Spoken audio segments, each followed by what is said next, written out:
31 আগস্টের মধ্যে বলেছে। আর এই যে চেয়ার বসানো, এই কাজটা এই এগ্রিমেন্টের বাইরে, এটার জন্য আমরা ওয়ার্ক অর্ডার দিয়েছি। প্রথম লট অফ চেয়ার চলে এসছে এবং এই চেয়ারগুলো 1 মাসের মধ্যে সব চলে আসবে। যদি চলে আসে তাহলে আর 1 মাসের মধ্যে, মানে 31 আগস্টের মধ্যে চেয়ারগুলিও আমরা বসিয়ে নিতে পারবো। আর রইল ইন্টারনাল ইন্টারনাল যে ওই ফার্নিচার, ইন্টারনাল ফার্নিচারও আমরা টেন্ডার করেছি, টেন্ডার রিসিভ করেছি। আমরা আশা করি এই 1 মাসের মধ্যে ওদেরকেও ওয়ার্ক অর্ডার দিয়ে দেবো, ওরা নিয়ে আসবে। তো সুতরাং এই হিসাবে যদি আমি দেখি, আমার এই কাজ কোনো রকমেই অক্টোবর নভেম্বর এক্সিট করার কথা না।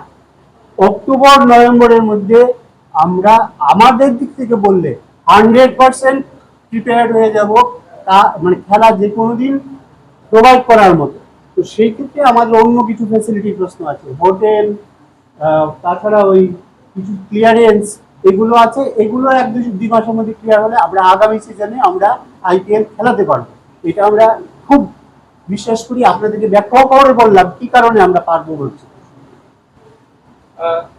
2017 সালে যখন